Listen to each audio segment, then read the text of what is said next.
पता चल गया कि राजा यानी रोहित का खून किसने किया। किसने? डीसीपी साहब ने। अगर उनकी किसी से दुश्मनी होगी तो हमसे होनी चाहिए थी। डॉक्टर सालुंके को क्यों पाला सर? उनका दुश्मन कौन हो सकता है? दुश्मन कोई घर का ही है दया। घर के भेदी ने ही लंका ढाई है दया, और ये घर का भेदी है डीसीपी चित्रोले। जनार्दन डीसीपी साहब से मिला, डीसीपी साहब के सामने गिड़गिड़ाया और अब डीसीपी साहब की हथेली पर उसने अपनी हथेली रखी। ये हथेली उठाई और ये छाप। कुछ लिखा था क्या जनार्दन के हाथ पर? सर मैं डीसीपी साहब से बात कर और हम जनार्दन को ढूंढते हैं। क्या लगता है केडी, डीसीपी चित्रोले ने ये खून किए? अभिजीत, मैं तो अदालत में यही प्रमाणित करने का प्रयास कर रहा था कि वो हत्यारे नहीं है। ये हत्याएं उन्होंने नहीं की कि अचानक उन्होंने अपराध अपने सर ले लिया। बड़े विचित्र पुलिस ऑफिसर है, पूरा केस घुमा कर रख दिया। अच्छे अच्छों को घुमा देता है ये डीसीपी। अगर तुम इस आदमी को अच्छी तरीके से जानते होते तो इसका केस लड़ना तो दूर, इसे अपने पास खड़ा भी नहीं करते। इतना काइया आदमी है ये कि कब क्या कर बैठेगा कुछ पता नहीं चलता। ये जो अदालत में पलटी मारी है ना, अपना गुनाह कबूल कर लिया है, ये बिना बात के नहीं किया है। इसके पीछे कोई ना कोई चाल है केडी, कोई ना कोई चाल है। तो जब तक जनार्दन गवाही देने नहीं आया था तब तक तो सब कुछ ठीक चल रहा था। ये सब जो हुआ है जनार्दन की गवाही के बाद ही हुआ है। हाँ, जनार्दन जब डीसीपी साहब के पास जाके रोया उसके बाद ही कुछ हुआ है। करेक्ट। जनार्दन ने डीसीपी के हाथ पे कोई संदेश लिखा था, जिसे पढ़ने के बाद वो घबरा गए और उसके बाद ही उन्होंने अपना बयान बदल दिया था। तुम बिल्कुल ठीक कह रहे हो अभिजीत, वो संदेश ही इस चक्रव्यूह की जड़ है। और वो संदेश क्या था वो सिर्फ जनार्दन बता सकता था, मगर वो तो मर गया। सारा सीक्रेट अपने साथ ले गया। मगर जनार्दन के हाथ से शायद तारिका को कुछ पता चल सकता है, तो तब तक हमें कोई और रास्ता निकालना होगा। अब एक ही रास्ता बचा है। समय बहुत कम है और अदालत अपना निर्णय सुनाए उससे पहले जनार्दन के हत्यारे को ढूंढना होगा। जाएगा कहां वो? उसे तो हम ढूंढ निकालेंगे, बस समय बहुत कम है केडी, समय कम है। अभिजीत, सीआईडी के लिए कोई काम मुश्किल नहीं। हाँ तारिका। सर, जितनी कोशिश करती हूँ काम में मन लगाने की, उतनी ज्यादा सालों के सर की याद आती है। देखो तारिका, मैं तुम्हारा दुख समझ सकता हूँ। वैसे सालुंके मेरा भी सबसे करीब दोस्त था। उसके जाने का दुख तो मुझे भी है। इसका मतलब ये नहीं कि मैं अपनी ड्यूटी नहीं करता। ड्यूटी तो करनी चाहिए, है ना? वैसे बहुत बुरी तरह से मारा है जनार्दन को। बड़ी खौफनाक मौत हुई है इसकी। हाँ सर, इसकी बॉडी पर मल्टीपल फ्रैक्चर्स हुए। इसके सीने की रिब गेज, कंधे की हड्डी सब टूट चुकी है। इसका चेहरा भी बुरी तरह से कुचला गया है। सर, मुझे लगता है इसे मारने के लिए इसके ऊपर ट्रक या बस चलाई गई होगी। ट्रक या बस से कुचल दिया है? अगर खुनी जनार्दन की मौत एक एक्सीडेंट दिखाना चाहता था तो फिर उसने जनार्दन की लाश को उस वेयरहाउस में क्यों छुपाया? वेयरहाउस में क्यों? ये बात कुछ हजम नहीं हो रही है। सर, हाँ। इसके हथेली पर ये जो कुछ लिखा हुआ है ना? क्या लिखा है डॉक्टर तारिका? एक मिनट, अभी बताती हूँ।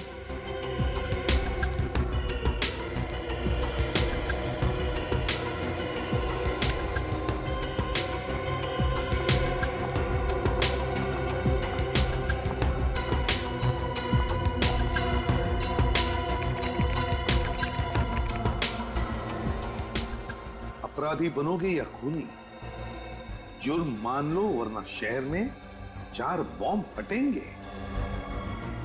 अपराधी बनोगे या खूनी, जुर्म मान लो वरना शहर में 4 बॉम्ब फटेंगे। जुर्म मान लो वरना शहर में 4 बॉम्ब फटेंगे। माय गॉड, तो ये बात है। इसीलिए डीसीपी चित्रोले ने जुर्म कबूल कर लिया, इसी धमकी की वजह से। लेकिन सर, अब हम 4 बम तक पहुंचेंगे कैसे? निखिल, जनार्दन की लाश खूनी ने उस वेयरहाउस में छुपा दी। उसी वेयरहाउस में क्यों? कोई ना कोई तो वजह होगी जनार्दन की लाश को उस वेयरहाउस में छुपाने की।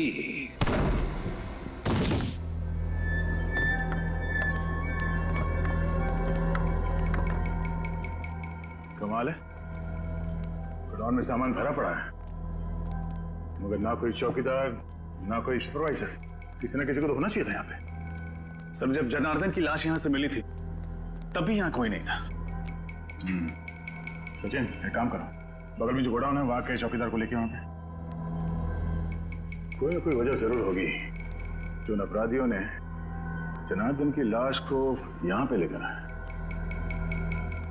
रजत जरा ढूंढो करो सर।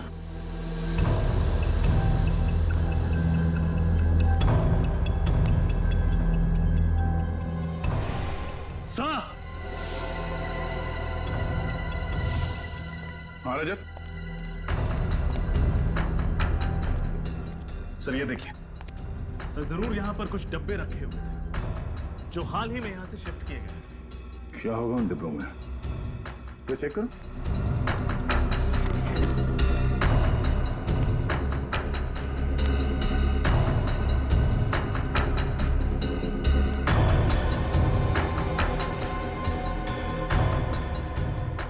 सर हाँ? इसमें तो बस नॉर्मल सामान है, कुछ खास नहीं। और जो बॉक्सेस यहां से ले जाया गया उसमें नॉर्मल सामान नहीं था, आरडीएक्स था। आरडीएक्स? हाँ, वो मुजरिम इस जगह का इस्तेमाल कर रहे थे आरडीएक्स रखने के लिए। सब तेरी चंद्रकांत सामने वाले गोडाउन का वॉचमैन। यहाँ गोडाउन में कोई चौकीदार या सुपरवाइजर नहीं है क्या? एक सुपरवाइजर है सर, पर वो कल से आए नहीं है। क्या नाम है उसका? सर उनका नाम मनोज है। कहाँ रहता है? सर विद्याधर नगर। देखते ही ये चौकीदार गोडाउन छोड़ के अपने घर पे क्या कर रहा है। क्या 2 दिन से मनोज जी घर पे नहीं आए? नहीं, चिंता से तो मेरी जान ही निकली जा रही है। पता नहीं वो किस हाल में होंगे, ठीक भी होंगे या नहीं नहीं, आप हौसला रखिए, आपके पति जल्द ही घर वापस आ जाएंगे। अच्छा आप ये बताइए, क्या वो किसी जनार्दन नाम के आदमी को जानते थे? जनार्दन? नहीं तो, ये नाम तो उनके मुंह से कभी सुना ही नहीं। ये जनार्दन है, शायद आपने इसे कभी देखा हो। ये जनार्दन है? हाँ, आप इसे जानती हैं? हाँ, पिछले हफ्ते ये आदमी हमारे घर के सामने फोटो ले रहा था। फोटोज? किसकी? पता नहीं, मनोज पूछने गए तो कहने लगा कि मैं फ्रीलांस फोटोग्राफर हूँ और शौक के लिए गली मोहल्लों के फोटो निकाल रहा हूँ। सर मुझे तो लगता है कि ये जनार्दन मनोज के घर की जासूसी कर रहा था।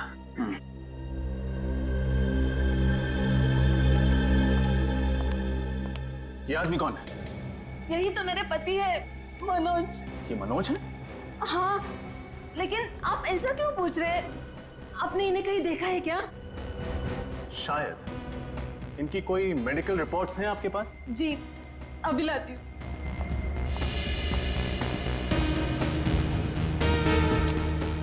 इस फोटो में जो आदमी है, अगर ये मनोज है तो फिर वो सीपी साहब के घर पे साळुंखे की लाश। साळुंखे की लाश डीसीपी साहब के घर पर कैसे? साळुंखे, डीसीपी, ये मनोज और साळुंखे। माय गॉड, अब पता चला रजत क्यों चौंक गया था मनोज का फोटो देखकर। ये मनोज और साळुंखे, मनोज और साळुंखे एक ही कद के, एक ही रंग के हैं। ये देखो। फिर मतलब जनार्दन कहीं इसलिए तो मनोज की जासूसी नहीं कर रहा था ताकि सालों के सर की जगह मनोज को। हाँ पूर्वी, ऐसा ही हुआ है, ऐसा ही हुआ है।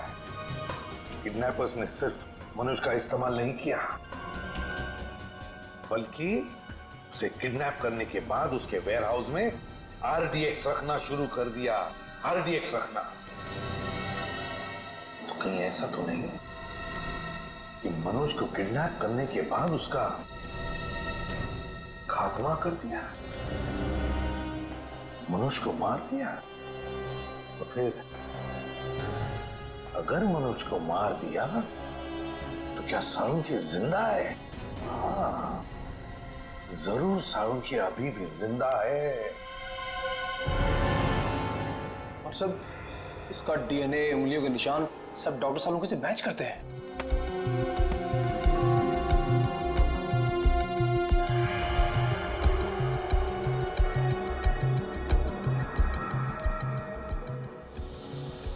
अपेंडिक्स ऑपरेशन का निशान? सर, सर साळुंखे सर ने तो कभी भी अपेंडिक्स का ऑपरेशन करवाया ही नहीं था। हाँ तो इसका हुआ है मनोज का, वो भी 1 महीने पहले। ये देखिए रिपोर्ट्स में साफ लिखा है। और तुम्हें इसके शरीर पर अपेंडिक्स के ऑपरेशन का निशान मिला है ना? हाँ सर, बिल्कुल क्लियरली। ये देखिए सर, इसका मतलब साळुंखे सर जिंदा है। वाह। अगर साळुंखे जिंदा है तो फिर उसे जल्दी से जल्दी ढूंढना चाहिए। लेकिन एक सवाल खड़ा होता है कि अगर ये मनोज है तो फिर इसके उंगलियों के निशान साळुंखे की उंगलियों के निशान के साथ मैच कैसे होते हैं?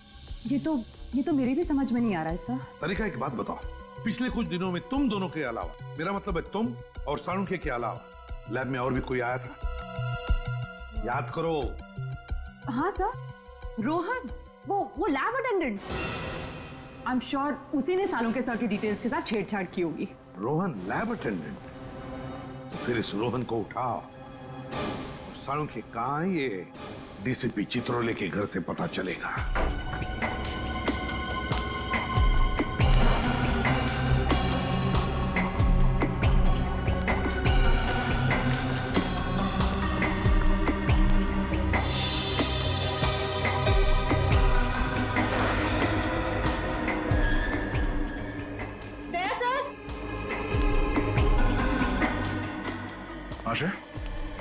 सर खिड़की का कांच टूटा हुआ है, मुजरिम यहीं से अंदर आया होगा।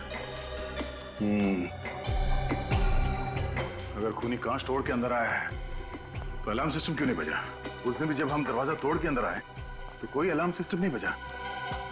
इसका मतलब है खूनी ने अलार्म सिस्टम बंद करके रखा है। सर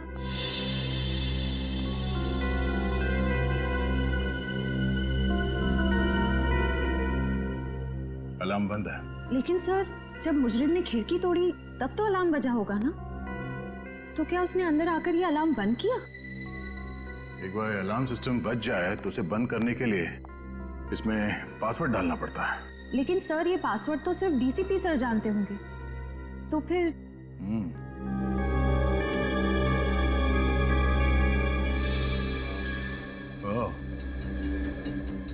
डीसीपी के अलावा ये कैमरा भी जानता होगा वो कोड।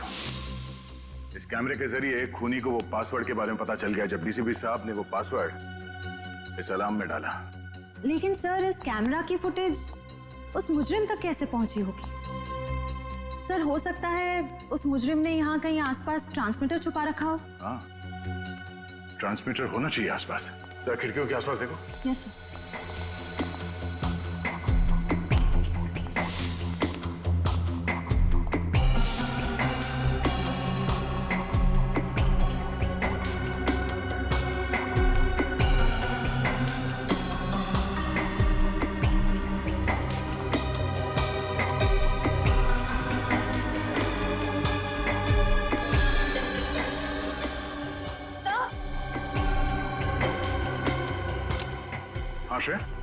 सर ट्रांसमीटर, अगर वो खूनी मनोज की लाश यहाँ लेकर आया था जरूर किसी गाड़ी में रख के लाया होगा। लेकिन सर पड़ोसी कह रहे थे कि उन्होंने किसी अनजान गाड़ी को घर के बाहर नहीं देखा। अच्छा,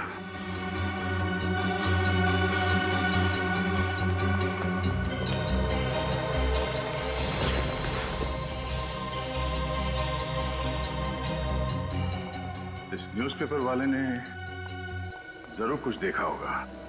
देखा, रोहन घर पे है ही नहीं। हर गड़बड़ वाले आदमी के घर के बाहर ताला ही लगा रहता है। हाँ, सीआईडी तो आदी हो चुकी है ताले तोड़ने के। रॉन ने जरूर कोई सुराग छोड़ा होगा। ढूंढो।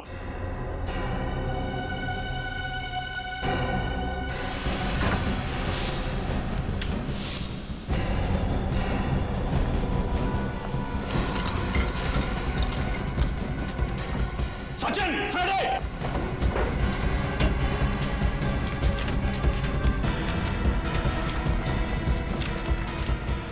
बॉम्ब बनाने का इतना सारा सामान, मतलब रोहन ने लैब में हमारे कंप्यूटर के साथ छेड़छाड़ नहीं की, बल्कि उसने अपराधियों की मदद की है बॉम्ब बनाने में। हाँ, और ये बॉम्ब बहुत ताकतवर है। ये देखो, आरडीएक्स का इस्तेमाल किया गया है इन्हें बनाने में। मुझे तो बड़ी घबराहट हो रही है। अगर जल्द से जल्द रोहन को पकड़ा नहीं गया तो न जाने कितने मासूम लोग इस बम का शिकार हो जाएंगे। सब कुछ नहीं होगा फ्रेड। रोहन को हम जरूर पकड़ेंगे और बॉम्ब्स मिलने के पहले पकड़ेंगे। टूटा हुआ सिम कार्ड, जरूर रोहन ने नया सिम कार्ड खरीदा होगा।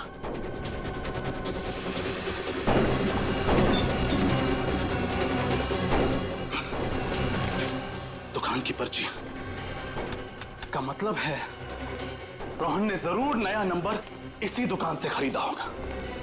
Vikram mobile and communications, bungalow number 32, Kailash road, Civil Lines. वहाँ अखबार आप ही डालते हो ना? जी हाँ सर, वो तो टीसीपी चित्रोले साहब का घर है ना? हाँ हाँ, चित्रोले साहब का घर है। घर के बाहर उनकी गाड़ी खड़ी थी क्या? सिल्वर रंग की वो लेस्कोटना गाड़ी? हाँ वही कार। नहीं साहब, उनकी गाड़ी वहाँ नहीं खड़ी थी और घर पर ताला लगा हुआ था, इसलिए मैं पेपर बाहर डाल के चला गया था। अच्छा, किसी और की गाड़ी खड़ी थी उनके घर के बाहर? हाँ साहब, घर के बाहर 2 गाड़ियाँ खड़ी थी। एक ब्लैक कलर की थी एल्सो ब्रांड की, और दूसरी थी व्हाइट कलर की वैन। दया, ब्लैक कलर की एल्सॉप गाड़ी तो साळुंखे की भी है, और ये सफेद रंग की वैन किसकी हो सकती है? आपने उस वैन का नंबर देखा था? सर नंबर तो नहीं देखा, लेकिन उसके पीछे कुछ शेर का स्टिकर लगा हुआ था। सर अगर ये शेर का स्टिकर किसी कंपनी का लोगो होगा तो हम इसके बारे में नेट से पता कर सकते हैं। हाँ तो फिर करो, जल्दी करो, देखो।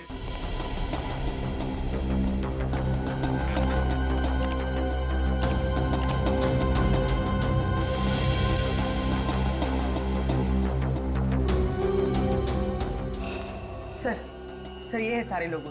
आओ दिखाओ जरा, कौन सा स्टिकर था? देखो ये सारे लोगोज हैं। ये वाला सर। Diwan fashion house. पूर्वी, काम करो, इस दीवान फैशन हाउस में फोन करके पूछो कि उनके पास कोई सफेद रंग की डिलीवरी वैन है क्या जिसके ऊपर ये ऐसा स्टिकर है। आप जा सकते हैं। Thank you. दया, ये दीवान फैशन हाउस की गाड़ी का, ऐसी गाड़ी उनके पास क्या कर रही थी? सर, सर उस रोहन का नया मोबाइल नंबर पता चल गया। गुड। कहां पर ट्रेस हुआ? सर उसका फोन मालवीय नगर में ट्रेस हुआ है सर। जीपीएस के हिसाब से रोहन का फोन एक जगह पे रुका नहीं है, बल्कि एक जगह से दूसरी जगह पे मूव कर रहा है सर। मालवीय नगर। हेलो दीवान फैशन हाउस, हाँ मैं सीआईडी से इंस्पेक्टर पूर्वी बोल रही हूँ। आपके पास कोई सफेद कलर की डिलीवरी वैन है?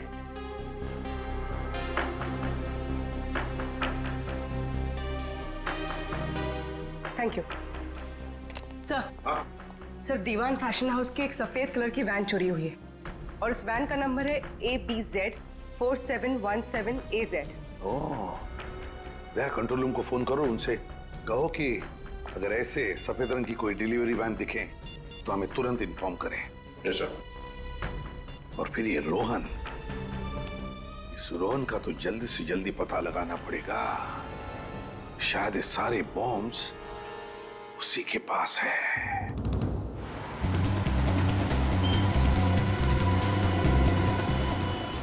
तेरी रोहन का मोबाइल प्रिंस रोड की तरफ मुड़ गया। ओह नो, कहीं ये सेलर बाजार तो नहीं जा रहा? सर वो इलाका तो काफी भीड़ भाड़ वाला है, अगर वहां पे बॉम्ब फट गया तो तबाही मच जाएगी। ऐसा कुछ नहीं होगा सचिन, इसके गंदे इरादे को कामयाब होने नहीं देंगे। सीआईडी से रोक लेगी। एक काम करते हैं, आगे से राइट लेते हैं, शैतान चौकी से शॉर्टकट है सीधे सेंट्रल बाजार जाने के लिए। सचिन, बॉम्ब स्क्वाड को फोन करो और उन्हें फौरन सेंट्रल बाजार पहुंचने के लिए बोलो। Bomb squad?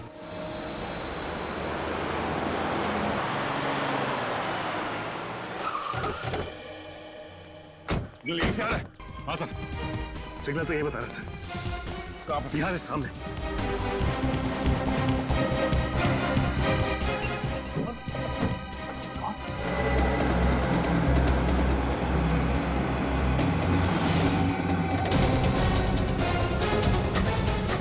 देखो यहाँ पर गाड़ियां हैं, हो सकता है दीवान फैशन हाउस की गाड़ी इसी में हो। देखना जरा, चौकन्ना रहना। सर वो रह गए। हाँ संभाल के।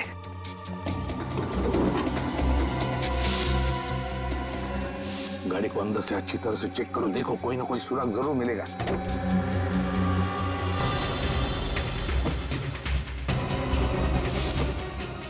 सर हाँ क्या हुआ? चलो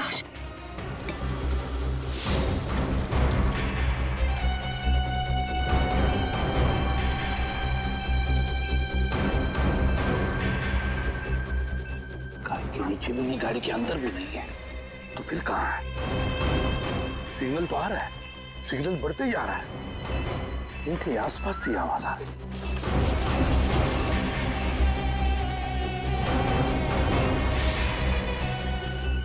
सिग्नल और भी बढ़ने लगा।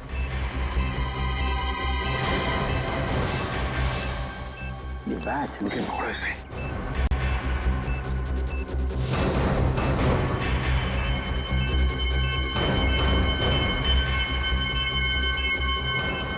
सिग्नल तो दिखा रहा है, बॉम्ब यहीं कहीं आसपास है।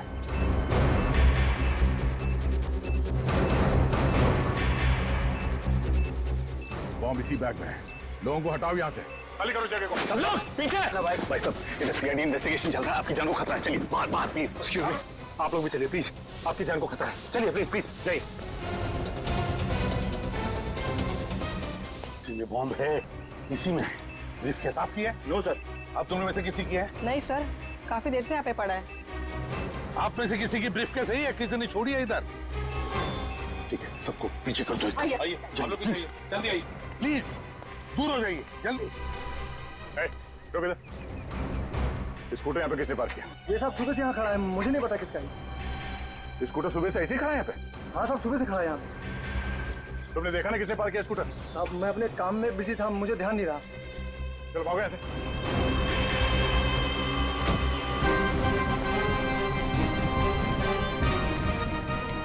हम देखिए सर, बॉम्ब से एक्ट करें। देखिए बहुत क्रिटिकल सिचुएशन है, हमारे पास टाइम बहुत कम है। इस बैग में बॉम्ब है, जल्दी से डिफ्यूज करो उसे। लेकिन सर इस ब्रीफकेस के कोड तो लॉक है। नंबर लॉक खोल कर देखते हैं, खुलता है क्या?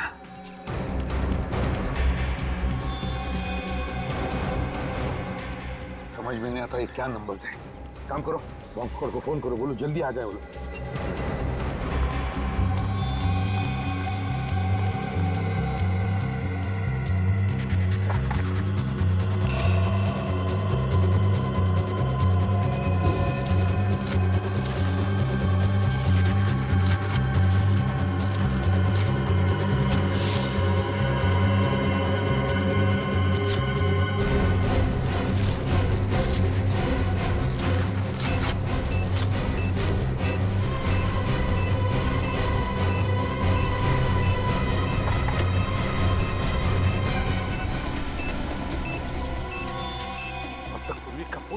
तो मैंने बॉम्ब स्क्वाड वाले से बात की, वो कह रहे कि आधा घंटा और लगेगा होने में। और आधा घंटा? देखिए आधा घंटा बहुत लेट हो जाएगा। बताइए बॉम्ब डिफ्यूज कैसे करना है? हाँ मैं एसीपी प्रद्युम्न बोल रहा हूँ। एक मिनट, स्पीकर फोन ऑन करो जल्दी।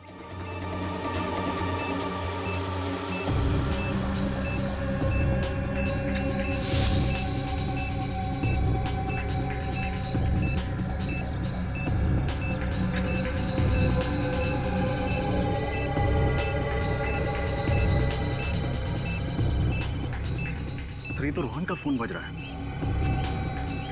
कोई लैंडलाइन नंबर है। सर फोन नहीं उठाएगा, अगर फोन रिसीव किया तो बम फट जाएगा सर। इसका कनेक्शन इससे है सर। व्हाट? जल्दी कुछ कीजिए।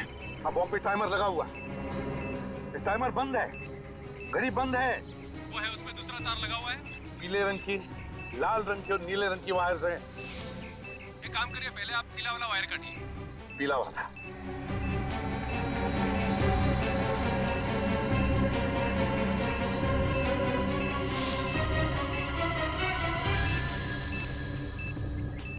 देखिए, पीली वायर कट चुकी है। अब बताइए आगे क्या करना है, जल्दी बताइए प्लीज। ये तो वैन के ड्राइवर का फोन है। यहाँ तो टाइमर शुरू हो गया है। फोन रिसीव मत करना, अगर रिसीव किया तो बॉम्ब फट जाएगा। हेलो, सुनिए आपने, बॉम्ब एक्टिवेट हुआ है सेल फोन के जरिए। अब क्या करें हम? 7 सेकंड बचे।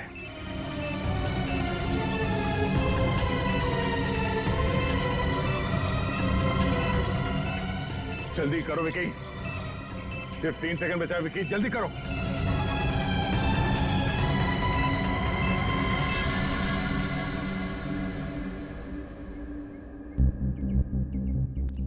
एक बॉम्ब को तो फटने से रोक लिया, न जाने बाकी के बॉम्ब्स कहां रखे हैं।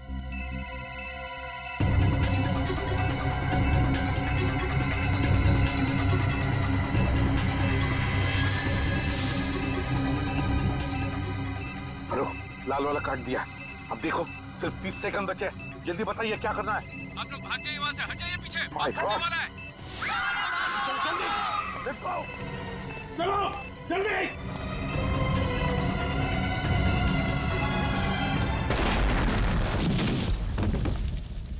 रोहन का होश में आना हमारे लिए बहुत जरूरी है। वही बता सकता है वो बाकी 2 बॉम्ब कहां पर फिट किए गए हैं। सर उस लैंडलाइन नंबर का पता चल गया है जिससे उन बॉम्ब्स का टाइमर चालू किया गया था। किसका नंबर है? सर एक पीसीओ है प्रीतमपुर इलाके में। मैंने पीसीओ के मालिक से पूछताछ की, लेकिन उसे तो बॉम्ब्स के बारे में कुछ भी नहीं पता। उसे भी कुछ नहीं पता? क्या तो रोहन बेहोश है, फिर प्रीतमपुर के पीसीओ वाले को बॉम्ब्स के बारे में कुछ पता नहीं, तो फिर ऐसी कौन सी कड़ी है जो हमें उन बॉम्ब्स तक पहुंचा सकती है? सर शायद डॉक्टर सालुंखे हमें कुछ बता सके। हाँ, सालुंखे बता सके।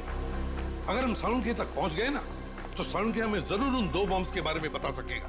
सर एक ऐसा सुराग पता चला है जिससे शायद हम लोग डॉक्टर सालुंखे तक पहुंच सकेंगे। कैसा सुराग? सर मैं दीवान फैशन हाउस जा रहा हूँ। वहाँ के मैनेजर ने मुझे बताया कि वहाँ से निकलने से पहले उस कार्गो वैन ने 12,500 किलोमीटर की दूरी तय की थी। और जब हमें वैन मिली तब कितनी चली थी? Sir 12,550 kilometre. मतलब वैन फैशन हाउस से निकलने के बाद 50 किलोमीटर चली थी। और सर ये वैन हमें जहां पर मिली है वहां से फैशन हाउस की दूरी लगभग 30 किलोमीटर है। तो मतलब वैन 20 किलोमीटर ज्यादा चली है। तो इसका मतलब है जहां पर वैन मिली थी वहां से 10 किलोमीटर के दायरे में ही सालुंखे को कहीं पर बंदी करके रखा है। और ये जगह जरूर किसी बीच के आसपास है, क्योंकि वैन के टायर से और ड्राइवर के जूते से हमें रेत मिली है। जरा मैप दिखाओ। Yes sir.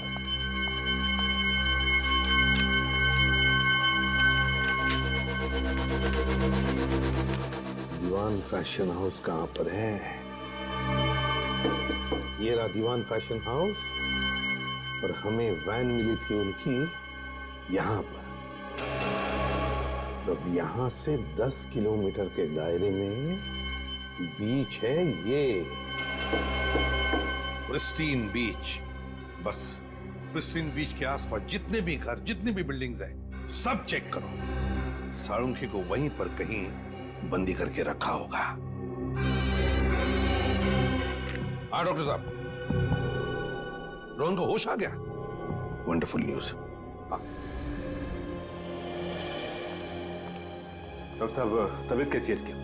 अब डरने की कोई बात नहीं, वो खतरे से बिल्कुल बाहर है। Now is absolutely fine.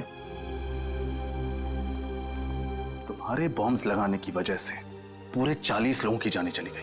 ये तो अच्छा हुआ कि हम लोग वहां पे वक्त पे पहुंच गए, वरना मरने वालों की तादाद सैकड़ों में होती, समझे? मुझे माफ कर दीजिए सर, उन लोगों ने मेरी माँ को किडनैप कर रखा है प्रीतमपुर में, इसलिए उन लोगों की बात मानने के अलावा मेरे पास कोई दूसरा रास्ता नहीं था सर। मैंने जो कुछ भी किया सर, उसके लिए मैं वाकई बहुत शर्मिंदा हूँ सर। अभी नाटक बंद कर, चुपचाप ये बता कि बाकी बॉम्ब्स कहाँ रखे हुए हैं। एक तो ट्वाइलाइट स्कूल में और दूसरा बंदी पार्क में। क्या बच्चों के स्कूल में? तुम मासूम बच्चों की जान लेना चाहते हो? ये बताओ कि कौन सा आतंकवादी संगठन है? मैं नहीं जानता सर। उन लोगों के चेहरे तो देखे होंगे तुमने, उनका स्केच बनवा सकते हो?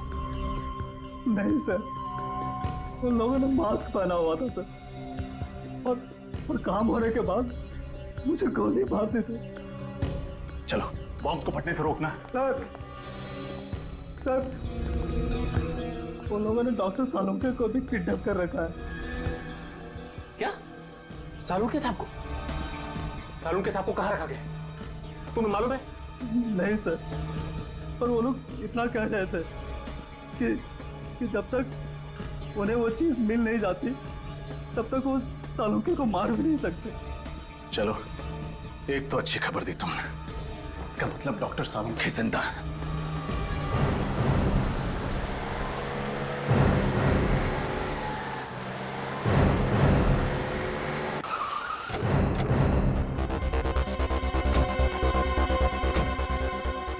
सचिन, फ्रेडी, पूरा एरिया छान मारो। तुम? हाँ साहब। एक बात बताओ, किसी अनजान आदमी को तुमने स्कूल के आसपास कहीं देखा? नहीं साहब। ठीक से याद करो, कोई आदमी जिसके पास बैग हो, कोई ब्रीफकेस हो। नहीं साहब, ऐसा तो कोई आदमी नहीं देखा। स्कूल के अंदर कोई अनजान आदमी तो नहीं घुसा ना? नहीं साहब, स्टूडेंट्स और पेरेंट्स के अलावा अंदर किसी भी इंसान का जाना मना। और अगर कोई आदमी पेरेंट बन के घुस जाए तो?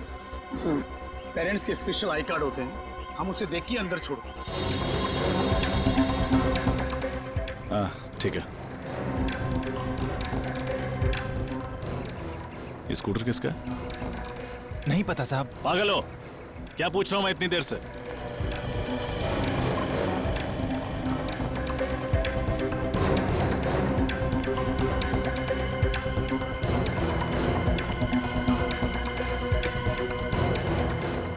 अरे भाई साहब क्या कर रहे हो आप? अरे मेरा स्कूटर है ये। अरे तुम गाड़ी दिखा। काट, ये लीजिए काट।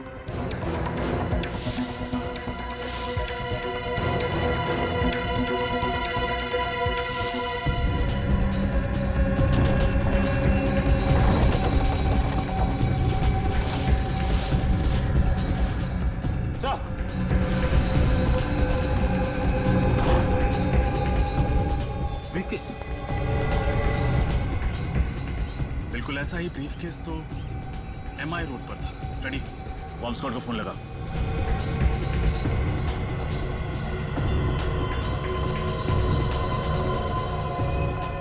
Hello, bomb squad.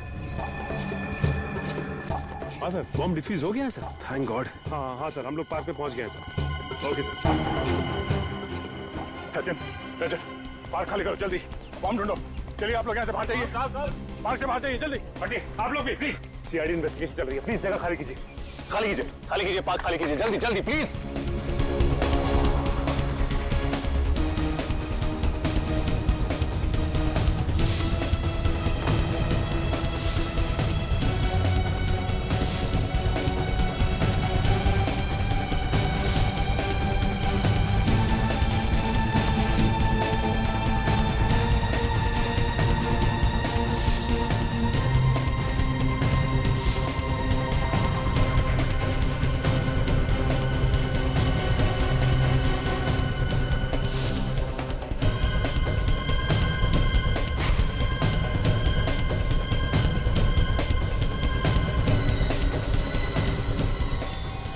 सचिन, रजत,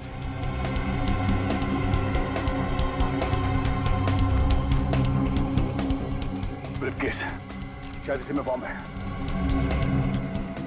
बॉम्ब स्क्वाड को फोन करो जल्दी।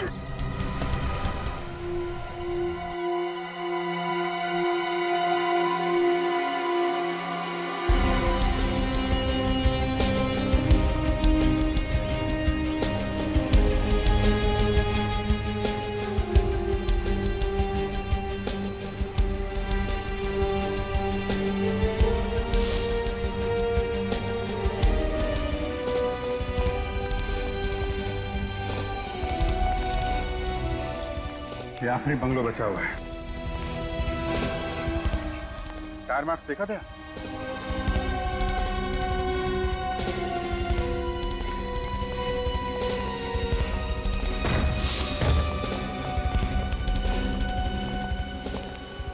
दाईं तरफ देखो।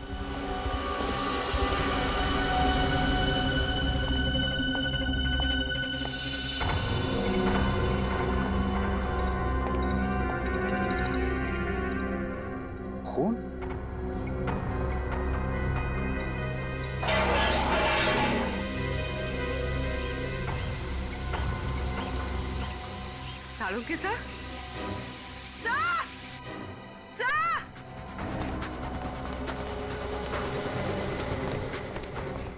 क्या हुआ पूर्वी? सर ये देखिए।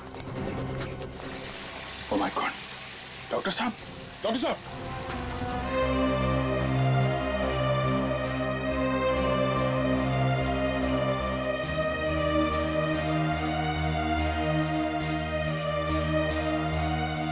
सालुंके,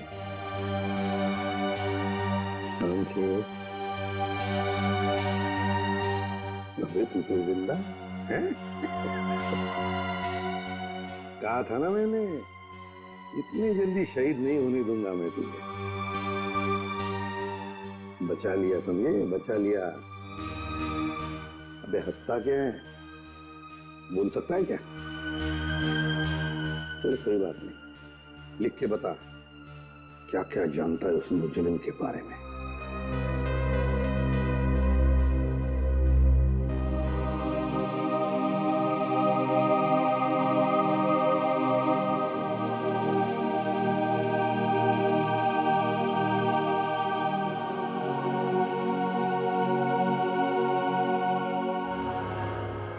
तीजा,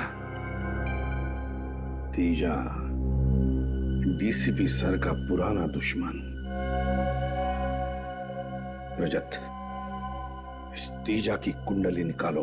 सर, ये देखिए, आज से 10 साल पहले डीसीपी साहब ने इस तेजा को जेल की चक्की पिसवाई थी। पूरे गैंग का सर्वनाश कर दिया था। और अब जेल से छूटने के बाद इसने अपने काले कारनामे फिर से शुरू कर दिए। नई गैंग भी बना दी इसने। इतना ही नहीं सर, डीसीपी साहब से बदला लेने के लिए उसने इतनी बड़ी साजिश रची। हाँ सर, और सालुंके साहब की भी क्या हालत कर दी इस तेजा। एक एक गुनाह की कीमत चुकानी पड़ेगी इस तेजा को, एक एक गुनाह की। सालुंके बता रहा था ना कि जहां पर उसे बंद करके रखा था वहां पर उसने इंडस्ट्रियल सायरन की आवाज सुनी थी।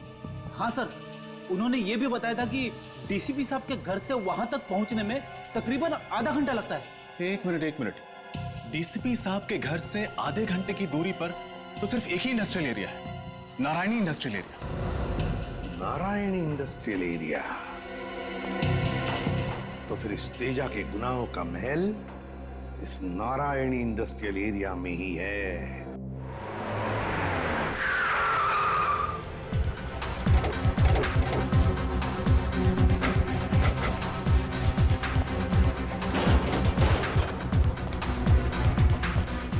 कहाँ जा रहे हैं आप लोग?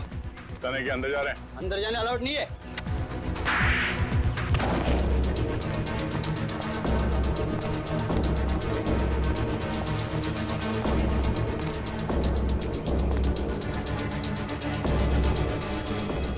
संभाल के, पता नहीं कितने लोग हैं अंदर।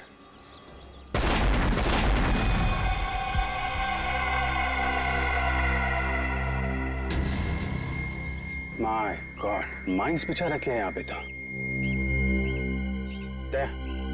पहले इन माइंस को खत्म करना पड़ेगा।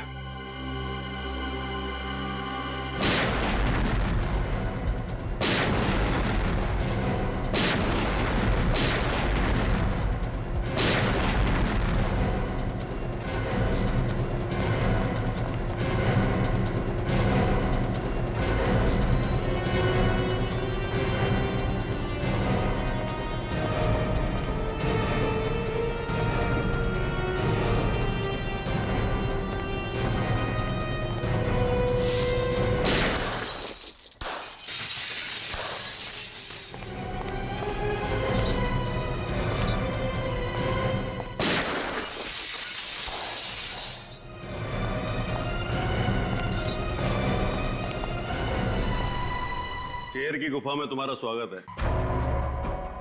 डीसीपी की दुर्दशा देख करके इतना गहरा सदमा लगा कि सबके सब मौत के मुंह में चले आए। दुर्दशा तो तुम्हारी होगी तेजा, बहुत नाच लिए तुम। अब पर्दा गिराने का टाइम आ गया है।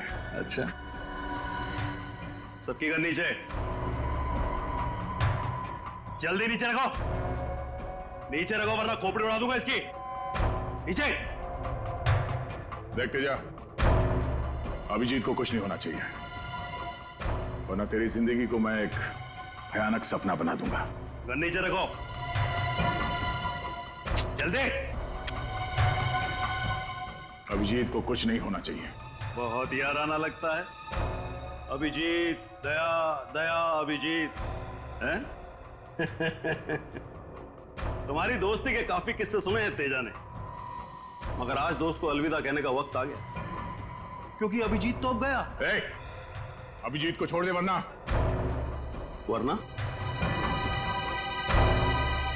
वरना क्या? तेरे इस अभिजीत को ऐसी जगह गाड़ूंगा कि जिंदगी भर ढूंढता रह जाएगा, फिर भी उसका कंकाल नहीं मिलेगा। तेरा वो डीसीपी जेल में सड़ेगा और तुम दोनों शमशान में।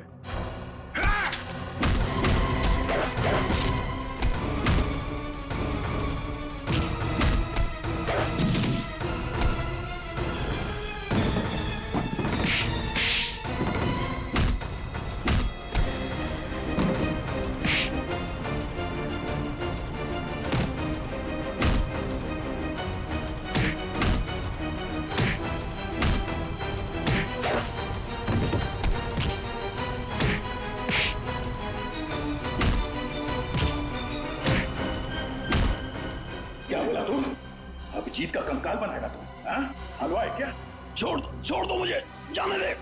पहले दर्शन तो कर ले अदालत का। 6 साल पहले मुझे सालुंके की गवाही और डीसीपी चित्रोले की सलाह पर मुझे इस शहर से तड़ी पार कर दिया गया था, अपने परिवार से दूर, अपने धंधे से दूर। इन 6 सालों में मैंने 6 जन्म का नर्क भोगा है जज साहब।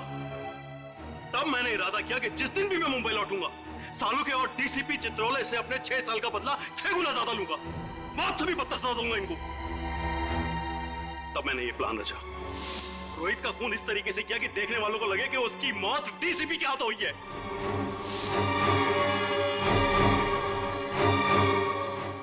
और फिर जब सालू के डीसीपी के घर पर पहुंचा तो उसके निकलते मैंने उसे भी अगवा कर दिया।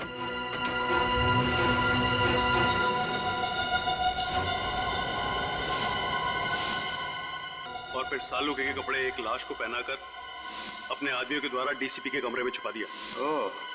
उसका चेहरा इस कदर बिगाड़ दिया कि देखने वाले पहचान नहीं सके कि वो कौन है। और फोरेंसिक्स की वो रिपोर्ट जो कहती थी कि वो मृत शरीर डॉक्टर सालुंके की है, वो भी स्पष्ट है कि आप ही ने बदल पाए। जी हाँ, ये काम भी मेरे आदमी ने किया।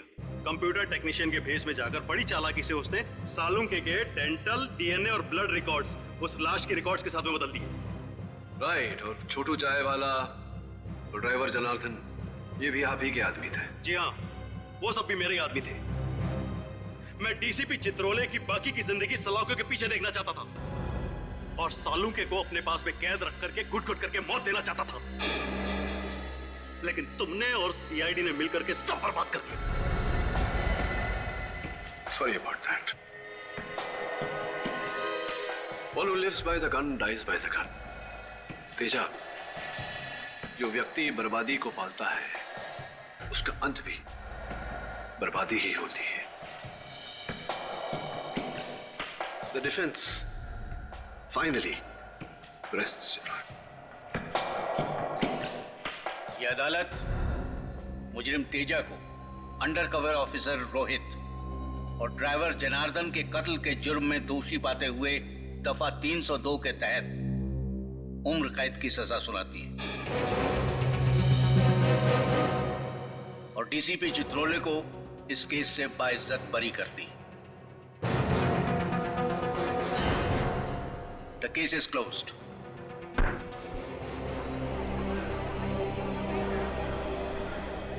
और एक साहब।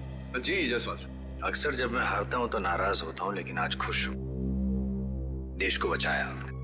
देश को बचाने का श्रेय आपको जाता है जसवाल साहब। हाँ, वो लंदन का टेलीफोन नंबर आप ढूंढने नहीं गए होते तो। सी यू। अरे डीसीपी साहब, पुराना माने तो एक बात कहूं? नहीं।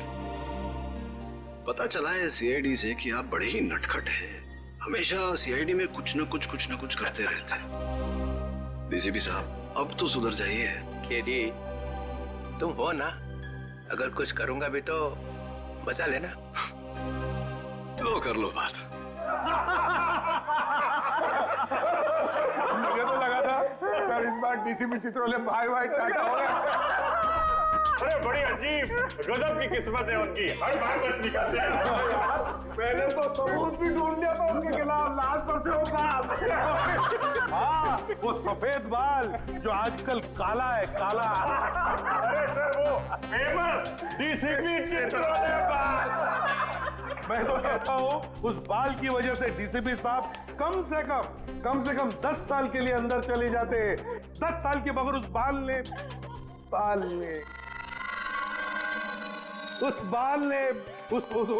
ने डीसीपी साहब की इज्जत बचा ली, मालूम है? अरे मैं तो बोलता हूँ कि ये बाल फोरेंसिक लैब में रखना चाहिए ताकि सारे स्टूडेंट देख सके। अरे क्या बात कर रहे हैं सर, डीसीपी साहब का बाल लैब में? अरे उनका बाल तो सर म्यूजियम में रखना चाहिए।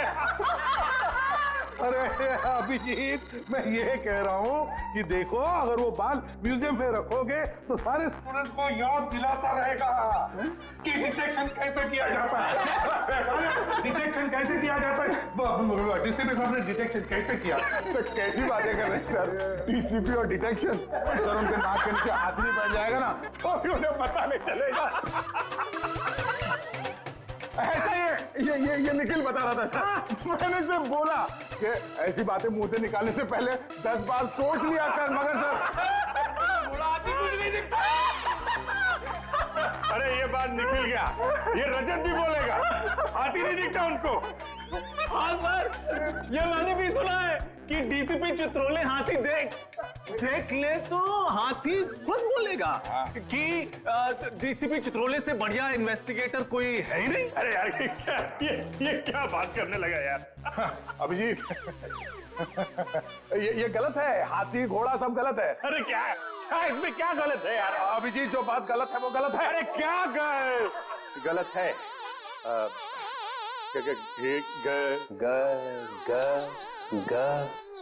ग से गधा। से गलत है सर। मुझे हाथी घोड़ा दिखाई नहीं पड़ता है। सर मैं तो आपकी टीम में हूँ सर। क्या? नहीं सर, आपकी टीम में हूँ। धोबी का कुत्ता, ना घर का ना घाट का। नहीं सर, वो तो हमने तो आपको बचाने के लिए एड़ी चोटी का जोर लगा दिया सर, दिन रात डिटेक्शन किया, वो सुराग ढूंढ के निकाला सर। वो बाल नहीं सर, वो निकाला सर, वो हाथी।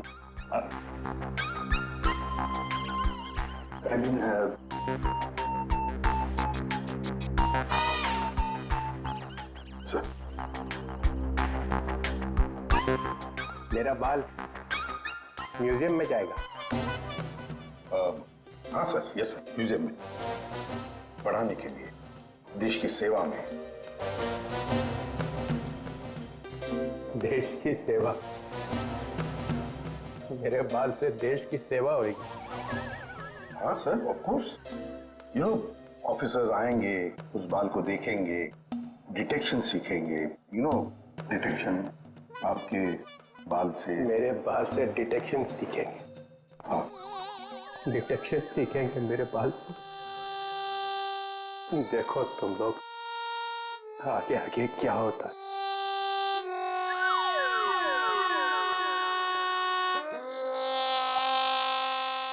जाते जाते भी टेंशन दे गया है। अरे देखा जाएगा।